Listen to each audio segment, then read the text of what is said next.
Philippe, la plupart du temps, la meilleure défense, c'est l'attaque, par le pressing haut traditionnel du Paris Saint-Germain, qui, entre autres très gros problèmes ce soir, a totalement disparu pendant 1 heure.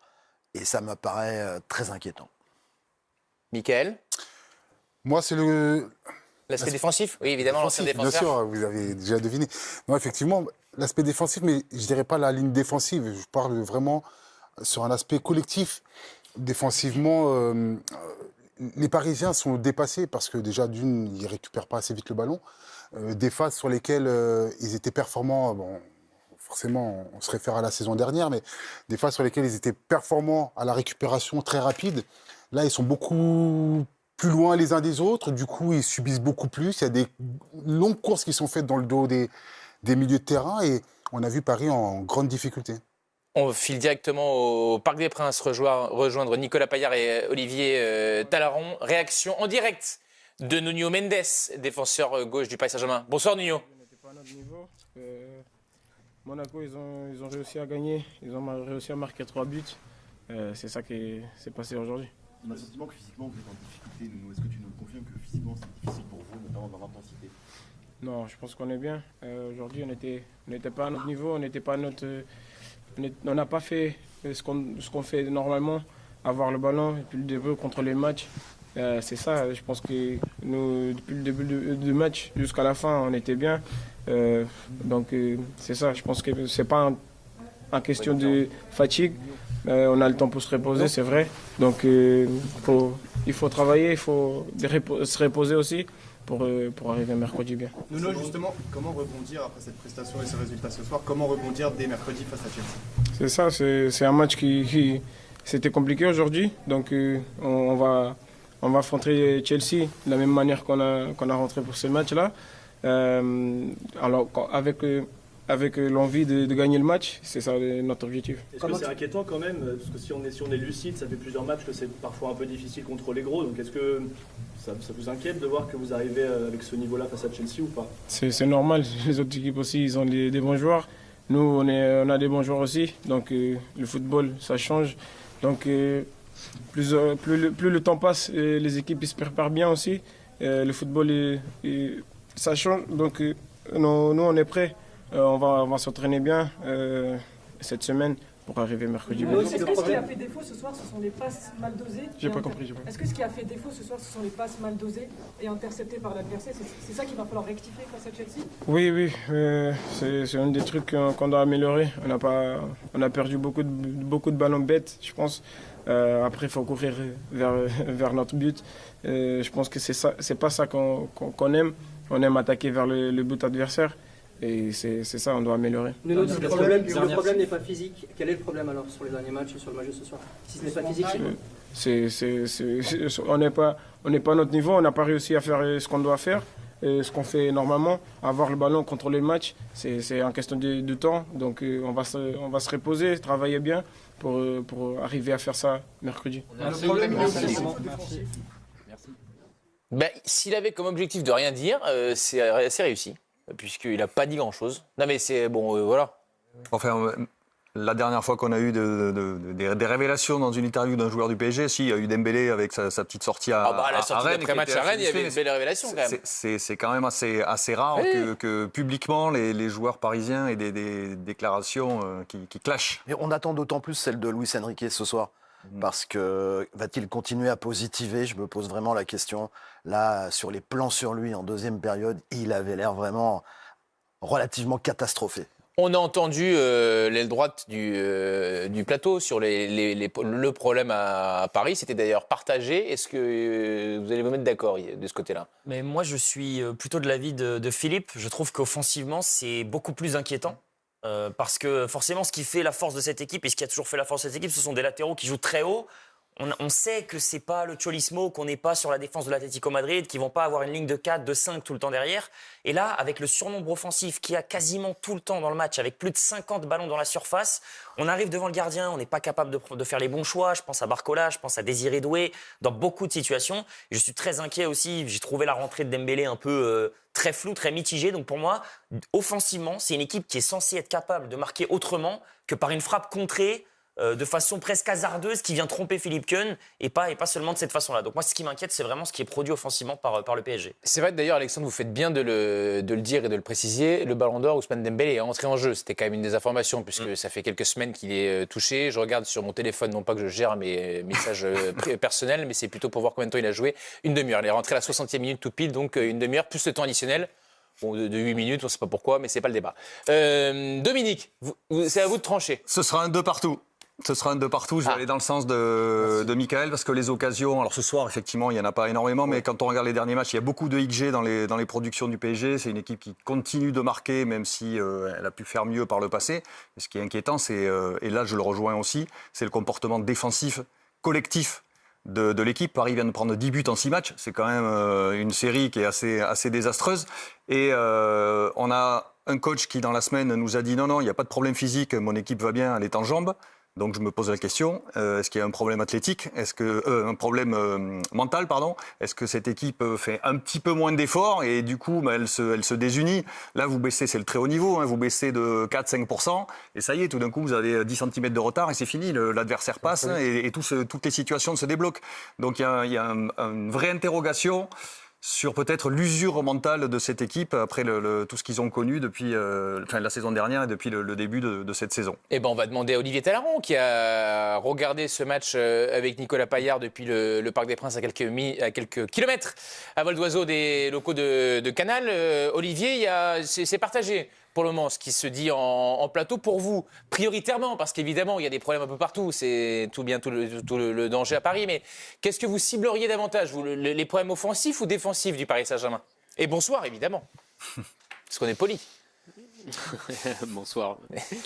Non, j'irais un peu dans le sens de Dominique. C'est vrai que derrière, ils ont pris tellement de buts sur les derniers matchs. Ça fait 7 sur les 4 derniers matchs, je crois. C'est beaucoup trop, évidemment, avant d'affronter Chelsea en Ligue des Champions. Mais moi, je les ai rarement vus avec si peu de capacité de réaction. Alors, j'ai l'impression qu'ils sont cuits de chez cuits, en fait. Physiquement, il y a plus grand monde, il n'y a plus personne. Le symbole, c'est Vitinha.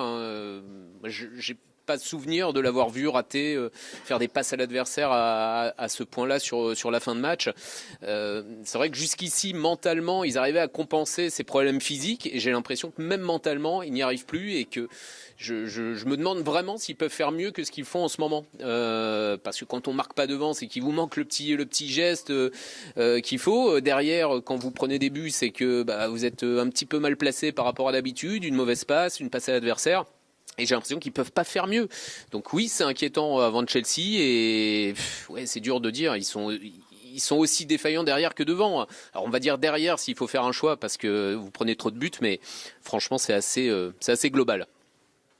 Oui, mais bon, alors là, ils sont fatigués. Qu'est-ce qu'on fait? La saison ne peut pas s'arrêter. C'est pas ce que dit le coach. Oui, mais il a pas. Oui, mais il ment et tout le monde sait que tout le monde ment.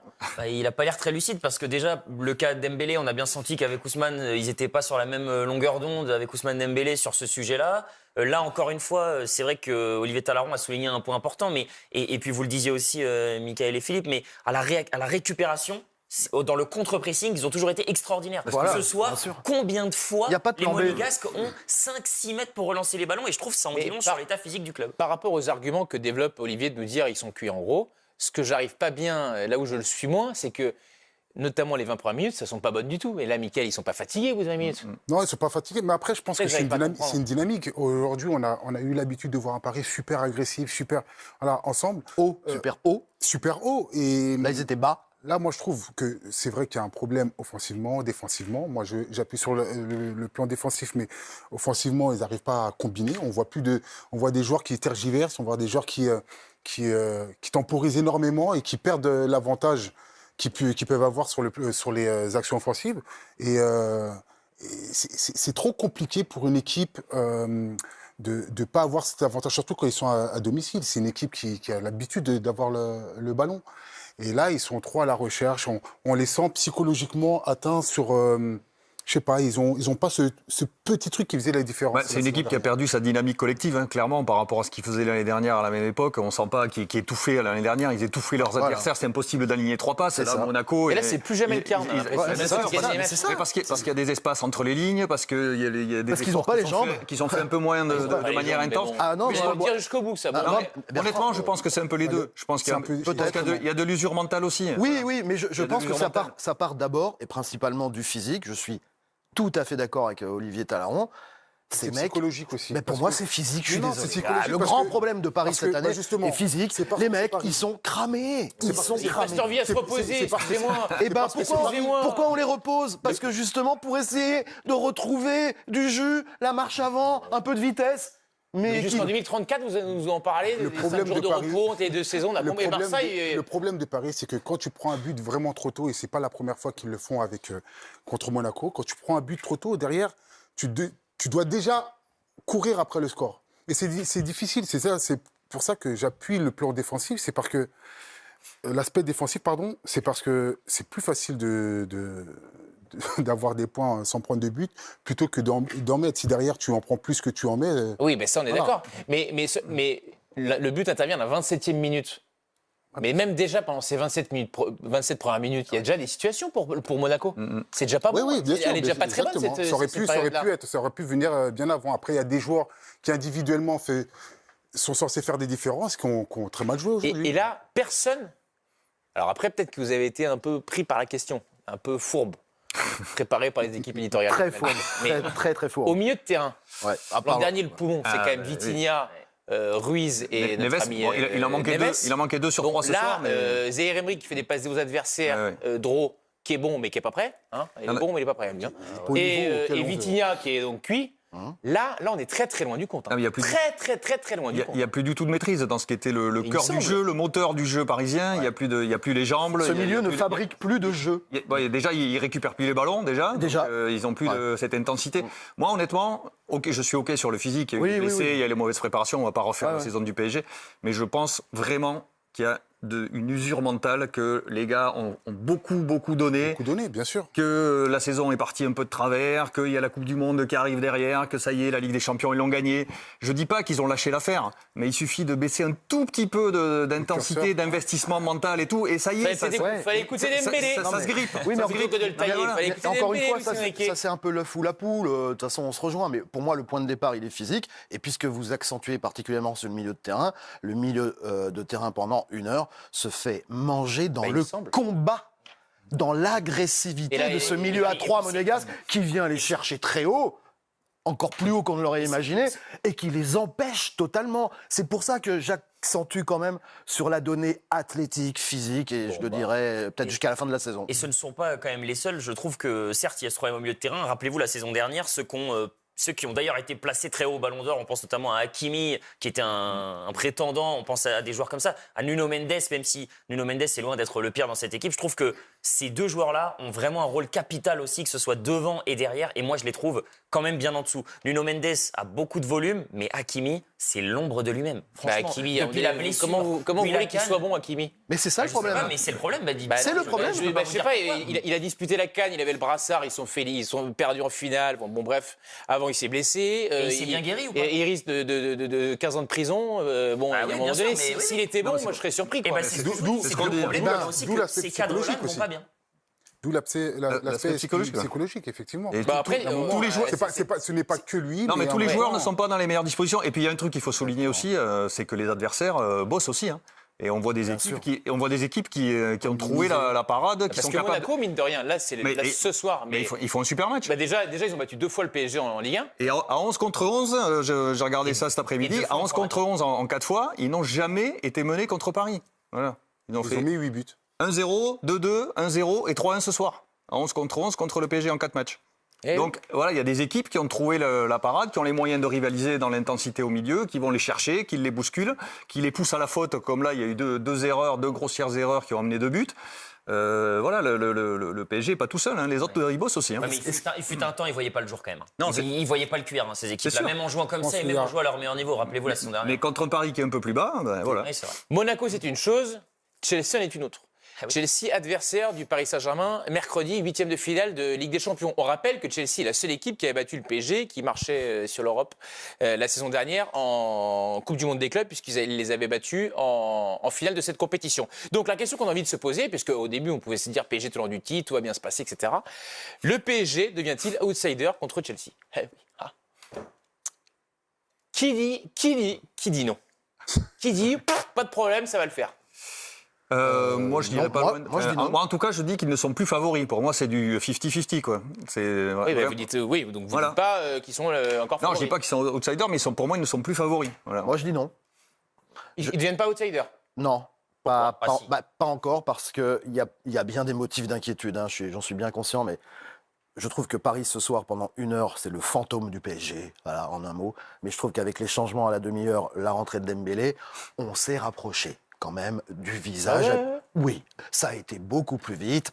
On est installé beaucoup plus haut. Le pressing haut fonctionne mieux. Il y a des buts ou occasions. Il se passe quelque chose. Donc il y a un but et puis t'en reprends un juste derrière. Ouais, mais ça, c'est le jeu, c'est le foot. Bon, t'en prends un. Il faut voir le but aussi. Hein. Non, mais ok, t'en prends un, mais je trouve qu'avec l'entrée de Dembélé, il y a un petit coup de tonus qui fait que je ne suis pas encore dans le camp des paris outsiders. Dont fait partie Alexandre Arrojo. C'est son droit. Complètement. Honnêtement, déjà, je ne les trouvais pas favoris lors du tirage. Et aujourd'hui, je suis assez d'accord pour dire que, pour moi... Avec vous-même, vous êtes d'accord avec vous-même? Je suis d'accord avec moi-même. Non, mais c'est pas mal. Déjà, cohérence. Non, mais c'est un métier quand on est peu appuyé. Parfois, il faut savoir se contenter de son propre avis.